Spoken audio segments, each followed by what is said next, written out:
하나님도 분노를 표현하실 때가 있습니다. 하나님의 분노도 우리에게 임할 때가 있어요.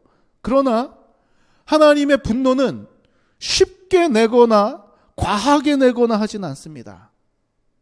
항상 그 오래 참은 가운데 분노가 나타나요. 예수님도 이 땅에 오셨을 때 화를 내야 할 때, 분노를 내야 할 때는 아주 엄하게 내셨습니다. 외식하는 바리새인들을 보면 예수님이 분노하셨어요. 변질된 성전을 보고 예수님을 분노를 표현하십니다. 다 뒤집어 엎으시고 노끈으로 때리기까지 하세요.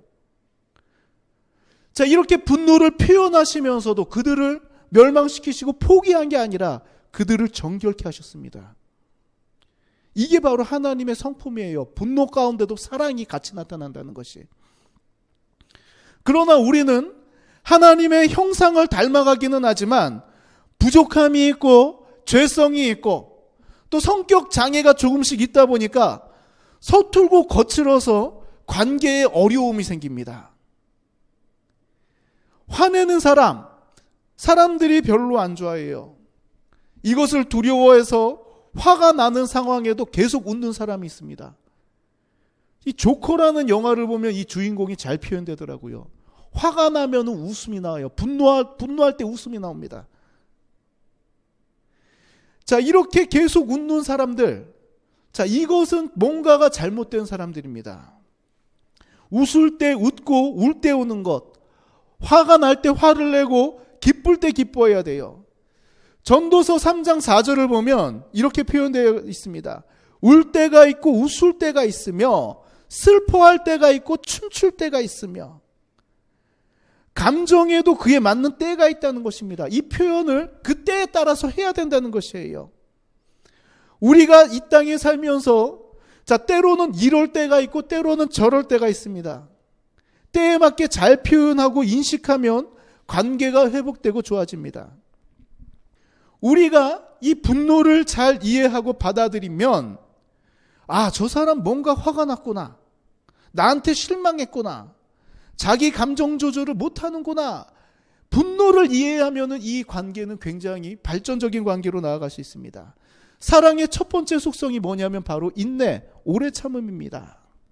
우리가 분노의 감정이 오를 때 천천히 이걸 갖다 억압하고 다른 방향으로 트는 것이 아니라 천천히 속도 조절을 하면서 분노를 내다 보면 어떻게 되냐면 상대방에 대한 이해력이 없는 상태에서 이해하게 됩니다. 왜 그럴까?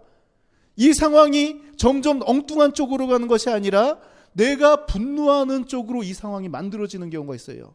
절제하면서 분노할 때. 내가 분노를 표현해야 되나 말아야 되나, 이런 판단력까지도 생깁니다. 어떤 분들은 분노를 표현할 때 급발진하는 사람도 있어요. 빡 터지는 사람들. 아무 말 안 하고 있다가 갑자기 빡 터집니다. 나도 감당 못하고 상대도 감당 못해요. 이럴 때는 이 조절이 안 되다 보면 내 입이 나도 모르게 아주 파괴적인 언어를 구사합니다. 분노에 대한 이해가 없다 보니 충동 조절이 잘 안 돼서 입 언어 자체가 파괴적으로 나오는 것이에요. 우리가 이 사람들과의 관계 속에서 이렇게 말하는 사람들이 있습니다. 나는 화를 내도 뒤끝이 없다고 말하는 사람도 있어요. 아주 자랑스럽게 말합니다. 나는 화를 내도 뒤끝이 없어. 자, 자랑스럽게 말해요. 이런 분들은 가족들 힘들고 주변인들이 힘들어집니다. 굉장히 힘들어요. 왜냐하면 분노에 대한 인식이 있어야 내가 잘못하고 상대방이 화난 것을 알아야지 용서를 구하고 다음 단계로 관계가 좋아지는데, 자기의 잘못에 대한 용서를 구해야 되는데 용서를 구할 줄 모릅니다. 나는 뒤끝이 없거든. 다 해결됐거든. 나는 화 한번 빵 내고 이것은 끝난 일이에요. 나한테는 끝난 일이에요. 하지만 상대방에는 상처로 자리 잡고 있습니다. 왜 우리가 분노하고 왜 우리가 용서해야 되는가? 하나님께서 분노하시고 용서하시고 연약한 우리를 받으셨기 때문입니다. 이 마음에 치유가 덜 되고 미성숙한 사람일수록 상대방의 실수를 마음에 담아둡니다. 이 마음에 담아두면 내가 죽어요, 내가. 하나님은 이 상황을 너무나도 잘 아시기 때문에 용서하라는 거예요. 담아두지 말고 바로바로 용서하라는 것입니다. 내가 너희를 용서한 것 같이 너희도 용서하라. 너희를 살리기 위해서 용서하라는 거예요. 마음에 담아둔 거 있으면 바로바로 용서해야 됩니다. 우리는 그리스도의 사랑을 받은 사람들입니다. 우리도 원래는 용서함을 받지 못하면 당연히 그 죄값을 치르고 죽음에 이르러야 되는 사람들이었는데, 용서받을 수 없는 존재들이 하나님의 사랑으로 용서받은 사람들이에요. 그렇기 때문에 우리는 이 마음을, 이 은혜를 잊어서는 안 된다는 것입니다. 이스라엘 백성들이 애굽의 압제 속에서 받은 분노를 하나님께 부르짖으며 기도하였을 때 하나님께서는 그 기도 가운데 역사하시고 그들을 출애굽시켜 주셨습니다.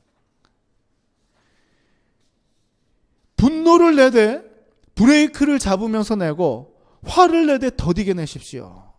그리고 결정적으로 이 분노를 내되 죄를 짓지는 마십시오. 나의 분노로 인해서 상대방을 괴롭히거나 나의 분노로 인해서 엉뚱한 곳에 주변인들을 힘들게 하는 것이 있다면 이것은 정말 이 마귀에게 틈을 주는 것이라고 에베소서 4장은 말하고 있습니다. 하나님의 마음을 품고 성숙한 모습으로 분노를 표현한 우리들의 삶이 되길 원합니다.